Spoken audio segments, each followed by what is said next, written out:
Assalamualaikum warahmatullahi wabarakatuh. Mengapa Allah menciptakan Dajjal? Inilah tujuan penciptaan Dajjal, manusia dan semua makhluk.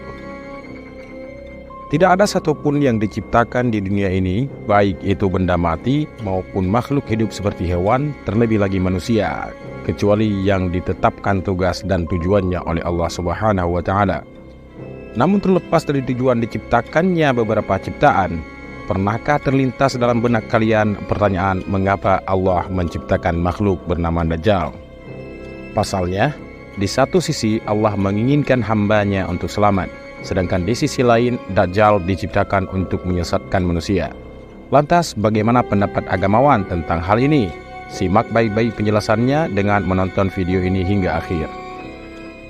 Dalam Al-Quran ada banyak sekali firman Allah Subhanahu wa Ta'ala yang menyebutkan bahwa dunia tak lebih dari tempat bermain dan bersenda gurau.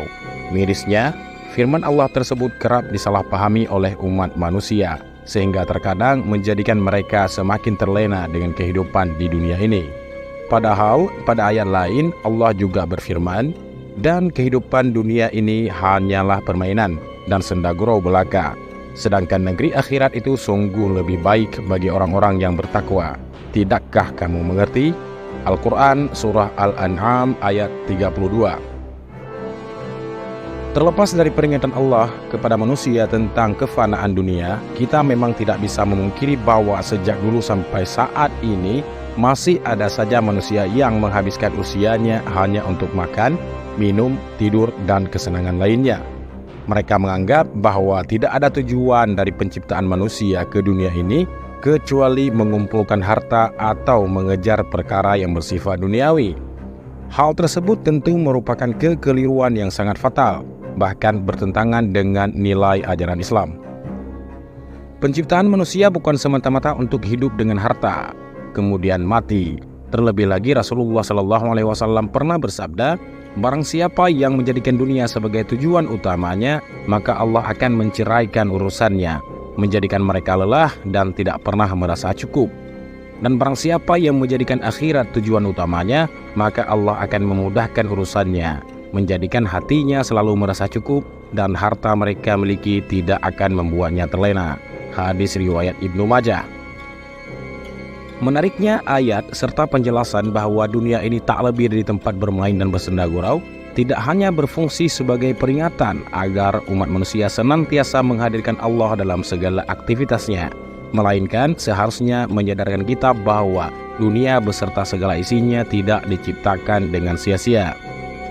Kesadaran seperti itu penting untuk dimiliki oleh seorang muslim. Berdasarkan beberapa literatur sejarah, salah satu sifat yang membuat banyak umat terdahulu disebut sebagai penyandang status kafir di sisi Allah adalah keyakinan mereka bahwa semua yang diciptakan oleh Allah di alam semesta, termasuk diri mereka sendiri, hanyalah sia-sia belaka. Keadaan tersebut sesuai dengan firman Allah dalam Al-Quran, dan kami tidak menciptakan langit, bumi, dan apa yang ada di antara keduanya dengan sia-sia. Al-Quran Surat As-Sad ayat 27. Beruntungnya, meski masih ada sekelompok orang yang tidak percaya terhadap tujuan Allah menciptakan makhluknya, adanya ajaran Islam di tengah-tengah umat manusia memungkinkan pemahaman ini dapat dibantah dengan sangat mudah. Menurut Ibnu Katsir, ada dua bukti yang menunjukkan bahwa keberadaan umat manusia di dunia ini tidaklah sia-sia. Bukti pertama yang mungkin telah kalian ketahui adalah bahwa manusia diciptakan untuk beribadah kepada Allah. Tujuan penciptaan manusia ini ditetapkan oleh Allah agar di akhirat kelak seorang hamba dapat menikmati pahala yang telah dikerjakannya selama hidup di dunia. Bukti selanjutnya adalah bahwa jika Allah menciptakan manusia tidak sia-sia, itu dapat dilihat dari diutusnya Rasulullah SAW untuk membawa petunjuk berupa Al-Quran. Oleh karena itu, apabila seorang manusia tidak ingin sia-sia menjalani kehidupan di dunia ini, maka taat kepada utusan Allah merupakan hal yang wajib untuk dilakukan. Sebenarnya, selain manusia, semua ciptaan Allah di alam semesta seperti hewan dan tumbuhan, meskipun masing-masing memiliki tujuan penciptaan, merupakan benda mati. Namun, sebagai makhluk yang diberi akal, manusia terkadang penasaran dan ingin mengetahui lebih dalam mengapa Allah menciptakan semuanya. Anehnya, salah satu makhluk ciptaan Allah yang sering dipertanyakan tujuan penciptaannya adalah sosok Dajjal. Hal tersebut terbilang aneh sebab dalam ajaran Islam, Allah Subhanahu wa Ta'ala menginginkan agar hambanya selamat menjalani kehidupan di dunia. Tapi di satu sisi, Allah justru menciptakan Dajjal sebagai makhluk yang diberi kemampuan untuk menyesatkan manusia.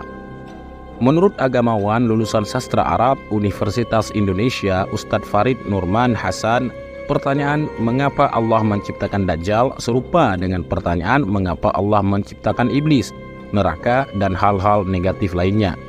Namun sebelum mengetahui jawabannya, ada baiknya kita mendengarkan firman Allah, yakni orang-orang yang mengingat Allah sambil berdiri, duduk, atau dalam keadaan berbaring, dan mereka memikirkan tentang penciptaan langit dan bumi sambil berkata, "Ya Tuhan kami, tidaklah Engkau menciptakan semua ini sia-sia.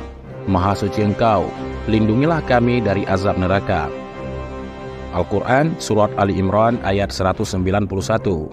Melalui ayat tersebut kita bisa mengetahui bahwa di zaman dahulu, cara umat muslim mengingat keagungan Allah sering dilakukan dengan memikirkan tentang ciptaan Allah. Oleh karena itu, Ustadz Farid Mukmin menjelaskan sejak awal, Allah Subhanahu wa Ta'ala sudah menyertakan peran antagonis dan protagonis dalam penciptaannya. Untuk peran antagonis, Allah memiliki iblis, sementara untuk peran protagonis, Allah memilih Adam. Sadar atau tidak, keadaan seperti ini akan terus berlangsung di semua tempat dan di setiap waktu hingga akhir zaman. Sehingga tidak heran jika kalian mencari tahu tanda-tanda sebelum terjadinya kiamat. Maka kita akan menemukan peristiwa baik dan buruk silih berganti. Mulai dari kemunculan Dajjal, kemudian munculnya Imam Mahdi, dilanjut dengan kemunculan Ya'juj dan Ma'juj, diturunkannya Nabi Isa alaihi salam, hingga matahari terbit dari barat, dan seterusnya dan seterusnya. Selanjutnya, apa tujuan Allah menciptakan semua makhluk? Berangkat dari kondisi seperti ini, Ustadz Farid Nurman menyatakan bahwa dengan diciptakannya Dajjal dan peristiwa-peristiwa menjelang kiamat, semakin membuktikan bahwa selama kehidupan dunia ini masih berlangsung, pertarungan antara hak dan batil tidak akan pernah berhenti. Imam Ibnu Katsir dalam bukunya yang berjudul Huru-Hara Hari Kiamat menuliskan bahwa Dajjal diciptakan oleh Allah Subhanahu wa Ta'ala ke dunia ini untuk menguji seberapa kuat iman dan takwa umat manusia di akhir zaman. Semakin beratnya ujian dari makhluk terkutuk itu mampu membawa orang-orang pada kesesatan dengan mengaku sebagai Tuhan dan memberikan iming-iming kenikmatan bagi manusia yang selalu menjauhi perintah Allah. Mereka akan tertarik dengan tipu daya Dajjal.